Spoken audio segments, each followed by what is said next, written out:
Brad Williams, Excel primed. Show all text before the last comma in a new list. Last comma. Similar to what we've done in the past. Hit F9.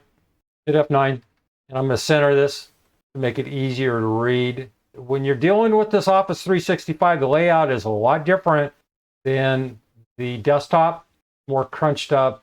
If I want to see the entire ribbon, I have to go over here and I have to hit this classic ribbon in order to manipulate this stuff. I know I could use shortcuts, but some of you don't want to deal with shortcuts. F9, here we go.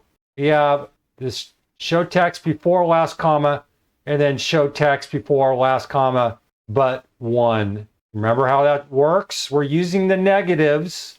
Recognize this -1. I'm not going to explain it. The only change here is before and after. Same example, other than it says text before. Go back to the tutorial and review it if you don't understand what's going on here. Your right is a narrative, and it's short on purpose. I want you to work through this stuff. I want you to go in here and mess around. Go ahead and change this stuff up. Start adding arguments. See what the output is. The whole idea here is practice, practice, practice. Change this stuff up. Don't use my data. Use your own data. Incorporate this. Mess it up. Blow this thing up. And then start over. That's the beauty of this thing.